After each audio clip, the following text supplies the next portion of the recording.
When I decided to propose to my girlfriend, Emma, I wanted it to be special. We had been together for 3 years, and I thought we were ready for the next step.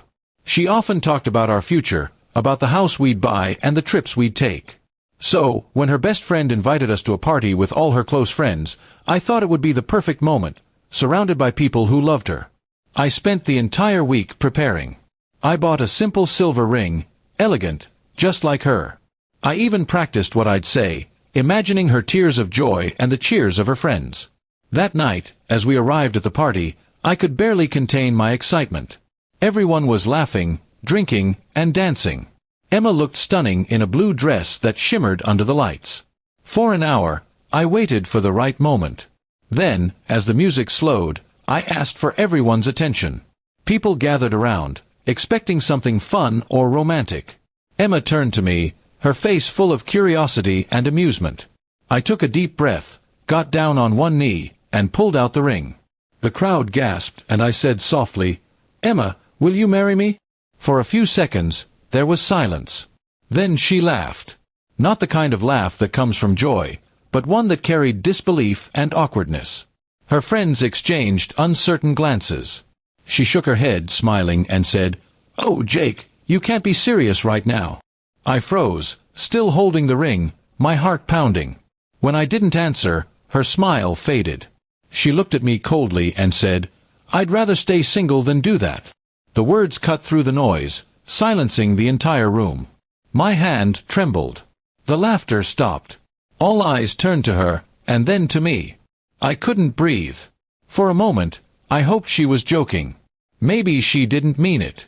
Maybe it was the shock or embarrassment of the public proposal. But her expression said it all. She wasn't joking. She was serious. She looked almost annoyed, as if my question had ruined her night. I stood up slowly, forcing a weak smile. I understand," I managed to say. My throat burned, my chest tight.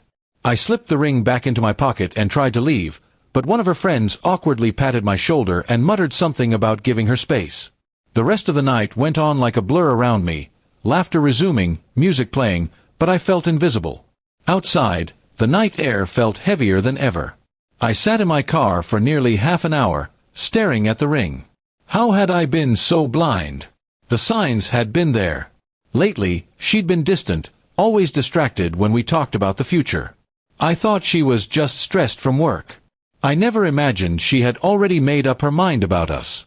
The next morning, I woke up to messages, from friends, from people who had been at the party, even from strangers who had seen a video someone posted online.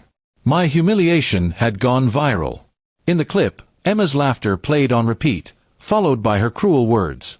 I deleted my social media accounts that same day. Emma texted once, saying she didn't mean to embarrass me, but that she wasn't ready for marriage. I didn't reply. What could I even say? She didn't just reject a proposal, she rejected me in the harshest way possible, in front of everyone she knew. That wasn't a lack of readiness. That was a lack of respect. Days turned into weeks, and the pain slowly faded into clarity. I realized I had built my happiness around someone who didn't value me. Love shouldn't make you feel small. It shouldn't make you question your worth. Emma had shown me who she truly was that night, someone who cared more about her pride and image than the person standing beside her.